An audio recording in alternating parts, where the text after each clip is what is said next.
knowing the strategies, the law, right? When Hugh P. Newton and others read the law, they knew exactly how to operate so they'd still stay, right, without getting into trouble. But that's not enough. We know there's a racist history in this country that will try to find and poke holes into, right?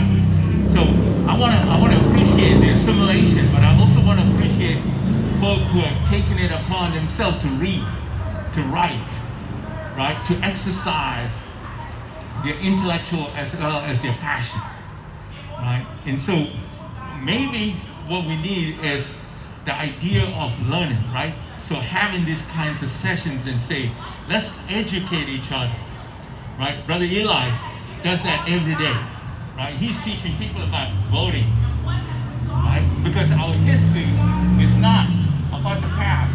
History is still with us, right? So if we don't continue to learn, the cycle is going to repeat, right? It's just a cycle of madness, right? Insanity, right? We think we in 2020 expect a different results. When W.B. Du Bois reminded us, right, the 20th century is a question of race. W.B. Du Bois said this, right? 20th century is a question of race, and if we don't settle that question, look at 2021. We're still swimming in it, right? Yeah, so appreciate that wisdom.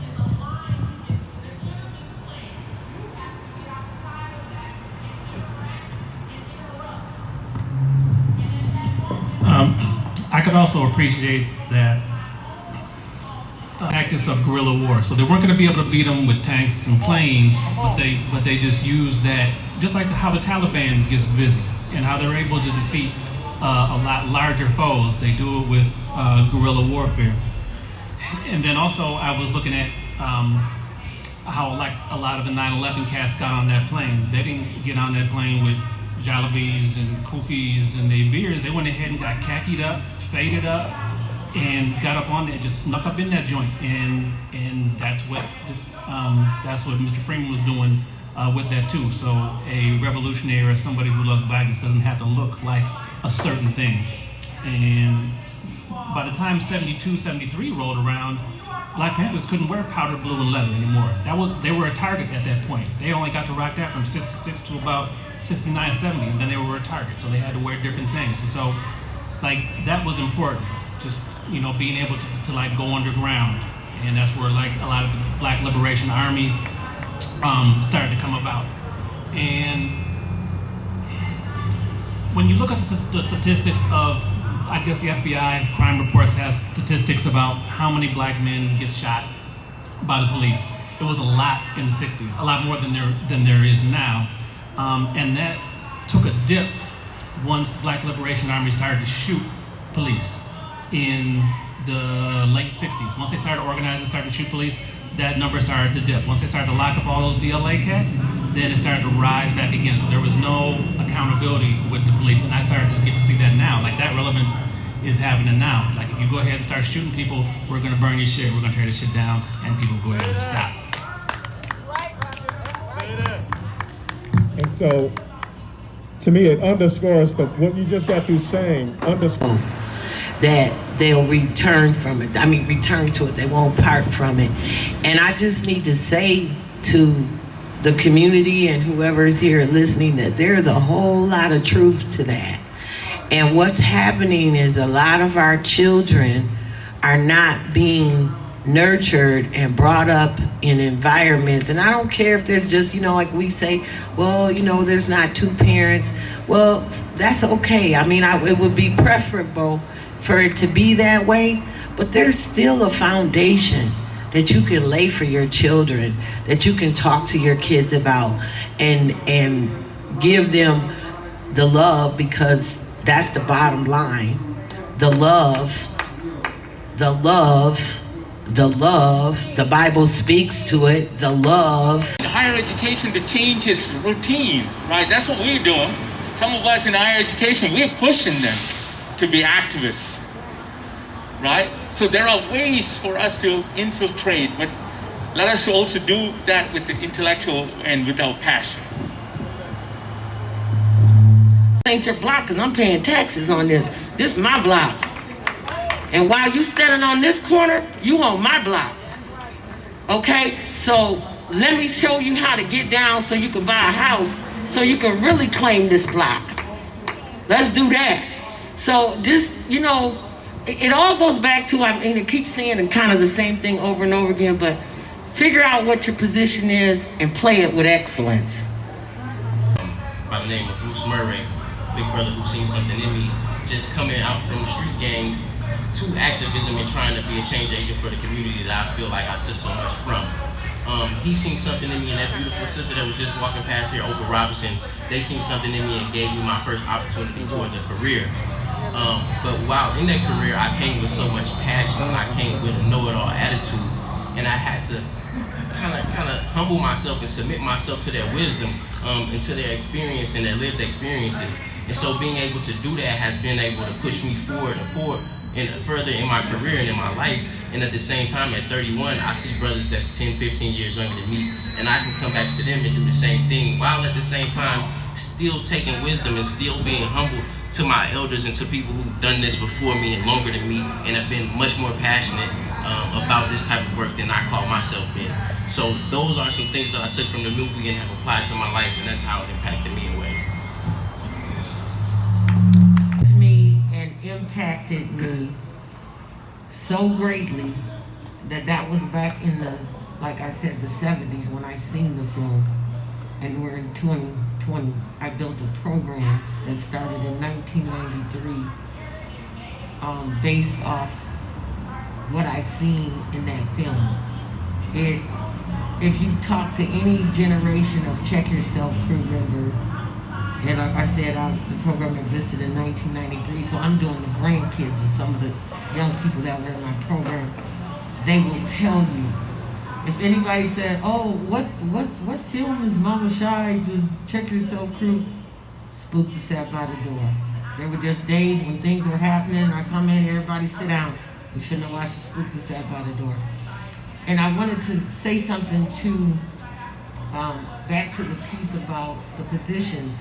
If you noticed in the film how he showed them how you go in with a mop and a bucket and you can just about make your way around. Now that might not be exactly the same position today, but the secretary that was the sister, I wish they had took that a little further, because she might have been sending a little information over there. You know, it was, like I said, play your position. Everybody is not the person who's the out front person, but everybody has a position to play. When I first started the program, I tell people all the time, there was a lady by the name of Carol Fitzgerald, may she rest in peace, I love and adore her. She was at the Minnesota Department of Health, and to me, CDC meant the Center of Disease Control. Meant Control Data Corporation. That's how far I didn't know what I was doing, right? So I was new to all of this, but I was passionate. And and let us make sure that we appreciate the past as we move forward, right? Let's practice that Sankofa principle.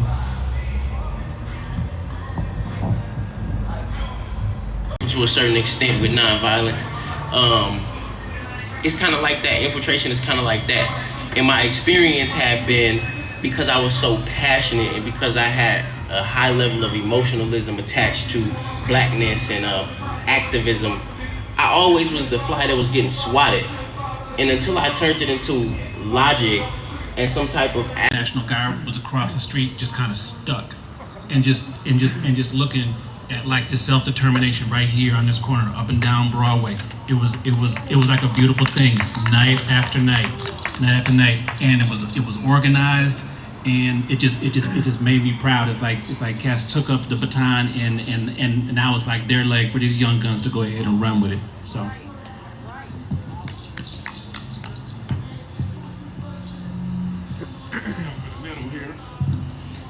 Okay, and then my final question, like I said, Mama Shot jumped ahead of it, but I'm gonna ask it anyway, even though it seemed like all of you all have already kind of like chipped inside of this question.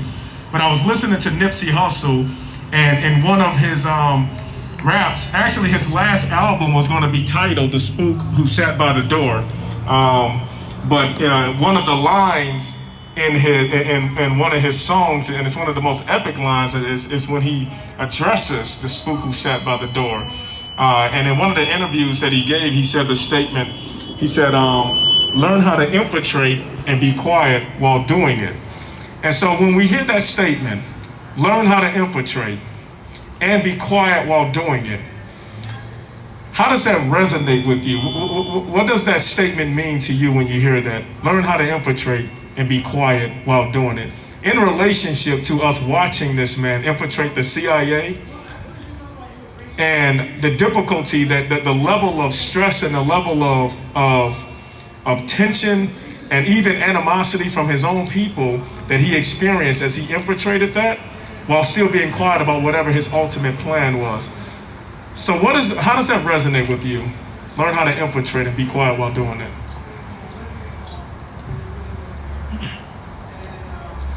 So on some level, it's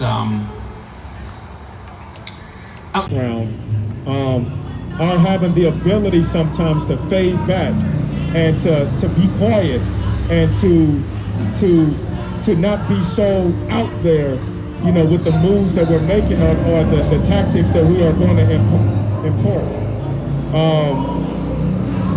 And it also, to me, it underscores, I think about the American Revolutionary War, and I think about the strategies and the tactics that the American forces used against a British force that was significantly larger, significantly better armed.